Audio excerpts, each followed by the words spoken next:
अस्सलाम वालेकुम। Drama expert में खुशामदीद। ड्रामा सीरियल मुझे खुदा पे यकीन है कि इस एपिसोड में नाज़नीन को ये बात मालूम हो जाएगी वो ज़ैनब की बेटी है, शाकरा की नहीं, और इसका नाम कोमल है, नाज़नीन नहीं। ये जानने के लिए हमारी इस वीडियो को आखिर तक जरूर देखें और अगर अभी तक आपने हमारे चैनल को सब्सक्राइब नहीं किया तो प्लीज जल्दी से कर दें। चलते हैं ड्रामे की तरफ, जहाँ आप देखेंगे कि जब नाज़नीन ज़ैनब से मिलने आई तो ज़ैनब से रहा न गया तो वो नाज़नीन को कोमल कोमल कहकर बुलाने लगी। इसकी खुशी की कोई इंतहा न थी। इससे रहा न गया तो वो बोली, कोमल मेरी बच्ची, मेरी बेटी, मेरी जान, तुम आ गई हो। ये कहने की देर थी कि नाज़नीन हैरान होने लगी कि ये क्यों बोल रही हैं मुझे अपनी बेटी, क्या मैं इनकी बेटी हूँ? अभी नाज़नीन ये सोच ही रही थी तभी ज़ैनब ने फिर कहा कि कोमल तुम्हें पता है कि मैंने तुम्हारा कब से इंतजार कर रही हूँ और तुम आ गई हो बेटा। ये कहकर वो फिर नाज़नीन को अपने गले से लगा लेती है और इसे चूमने लगती है। लेकिन नाज़नीन अभी भी इसी सोच में थी कि ज़ैनब मुझे अपनी बेटी क्यों कह रही है, आखिर बात क्या है, कोई ना कोई तो वजह है जो ये मुझे अपनी बेटी कह रही है। लेकिन अभी ज़ैनब की बातें खत्म न हुई तो इसने कहा कि तुम्हें पता है मैंने कितने सालों से तुम्हारा इंतजार किया है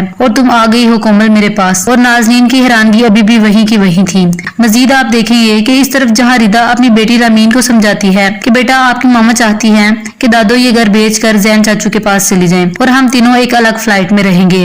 ये बात सुनकर रामीन बोली कि क्या हमारी दूसरी फ्लाइट में मुझे बाबा की याद नहीं आएगी? वो फिर बोली कि मामा मुझे अब भी लगता है कि बाबा हमारे पास आ जाएंगे हमारे साथ रहने के लिए। वो क्यों नहीं हमारी बात मान लेते, वो कैसे खुश रह पाएंगे हमारे बगैर? मामा मैं जानती हूँ कि बाबा हमारे बगैर खुश नहीं है, वो खुश नहीं है। मासूम सी गुड़िया की बातें सुनकर क्या रिदा का दिल मोम हो जाएगा कि वो हम्माद को माफ कर देगी? ये बताने के लिए अपनी कीमती राय का इजहार जरूर करें और वीडियो को लाइक, शेयर और सब्सक्राइब भी कर दे। Thank you.